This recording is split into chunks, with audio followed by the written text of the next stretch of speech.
Hello. Okay. So once again, this is Famara.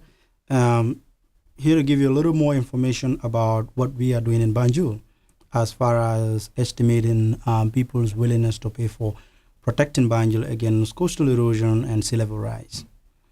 So as I have already talked about, the concept of total economic value and the idea of valuing goods and services that are not provided in a marketplace. So we know we go to Banjul beach area, we go there for various reasons, mostly recreational, and that is what we are interested in here. So this survey has about 5 sections. In section 1 is really to approach people with respect and introduce yourself, introduce the purpose of the study, introduce organizations and institutions that are collaborating or partnering with us in conducting this survey, and explain the just a little background about why this survey is important. And then we have to tell them how much of their time this survey will take, and that the information that they provide will be used for only statistical purpose and will not be used in any way to harm them in any manner, and that they are free to participate or otherwise. So if they agree to do so, you continue to section 2. If they don't agree, you can end the survey there and keep that questionnaire. On section 2, we need to give them a little more information about Banjul, just to remind them current situation of Banjul, that Banjul is, of course, our capital city. It accommodates, in my opinion, about 70% of government institutions, key ones, right? And that it has this cultural and historical heritage owing to its historical and colonial legacies. And of course, Banjul houses our State House, our National Assembly, the Central Bank of the Gambia. These important institutions are all located in Banjul. So we ask questions about visitation, how often people visit Banjul beach area. And of course, we want to know when they visit the beach, like what are some of the activities that they undertake? Do they participate in swimming, canoeing, picnicking, bird watching, or for religious or cultural reasons? Then we go to section 3. In section 3, we want to understand their perception about cultural ecosystem services, their perception about global climate change, institutional trust and responsibility, their perception about all the problems that exist in Banjul other than environmental. So once we know and understand their perception about climate change and all of that, we go to section 4. In section 4, that is where we are trying to assess the scenario. Okay, so the scenario here is we have 2 scenarios. We have a baseline scenario and an improvement scenario. And remember, here we are only trying to value ecosystem goods and services that have no price in the marketplace. For example, fish is not included in this. Okay, we can use other methods to estimate the value of fish being caught from the sea. So that is not included here. That has to be categorically clear to all our researchers that we are valuing things that are not provided in a marketplace or do not have a price, a real market price.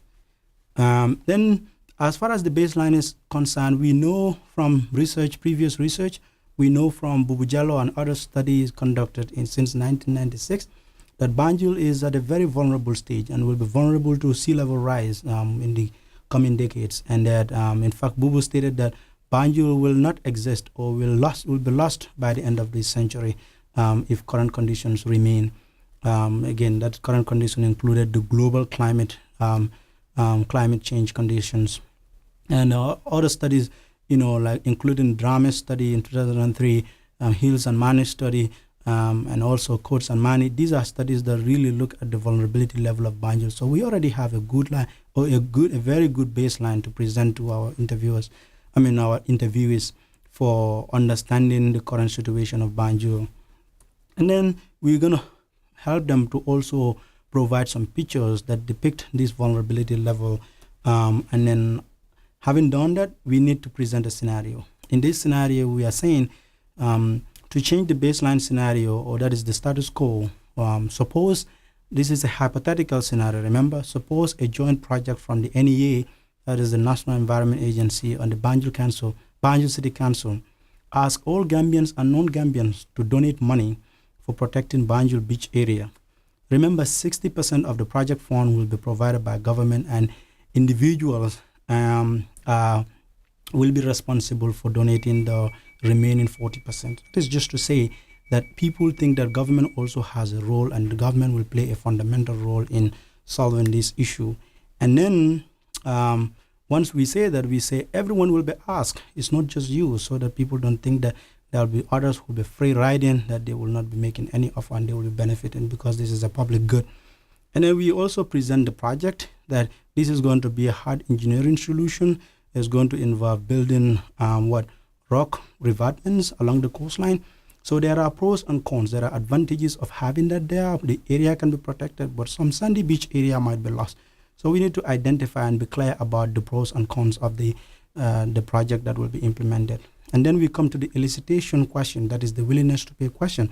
So we say, based on the above scenario, would you be willing to make a one-time donation of, let's say, $50 is $100 is 150 or 200? How do we determine those numbers? Well, based on the pretest that we will do by the end of this month. And then if people offer yes, then we record that. If they say no, we have follow-up questions to ask, why are they unwilling to pay? Is it because they don't have money? Is it because they don't trust government? They think it is unethical to be asking people to pay, whatever reasons that they think. And then the improvement scenario will also provide pictures of how it will look like, so that people really know exactly at the end of the day, if they make an offer and if they were to pay this money, like at the end of the day, how would the improvement look like? And then section 5, we collect information on demographic and socio-economic conditions of this area. Again, this is going to be used as covariates in the regression analysis, just to understand what are some variables, explanatory variables that can predict behavior, people's behavior as far as their willingness to pay is concerned. Here, we're asking a question about where do they live, their gender, their age, do they have kids, their employment status, their educational level, and we're asking a question about whether they belong to any environmental organization or political organization. Finally, we want to know their attitude towards the scenario.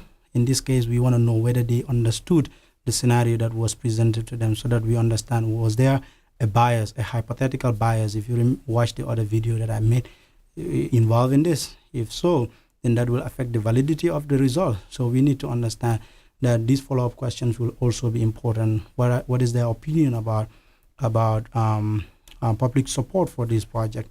Do they think that asking people for donation is ridiculous and does not make sense for protecting or for building a coastal protection project? And then finally, we ask question about what do they think about the survey itself as a whole? Do they think it is very interesting, uninteresting, unnecessary, boring, or time-consuming? Whatever they think, it is important to us as researchers, so that next survey we can take note of those and improve. So that is the end of this video. This is specifically on Banjul. And then I want you to watch the other video, which is similar to this, but in that context, we are talking about Senegambia, because Senegambia and Banjul, there we are looking at cash payment as our elicitation procedure. But then because of the biophysical and socioeconomic differences, we don't want to make them the same survey. And then the adaptation strategy that is being proposed by the vulnerability study that I'm referring to actually have a different strategy for protecting Senegambia compared to Banjul. Thank you once again, and I look forward to working with you all on this project. Thank you. Bye-bye.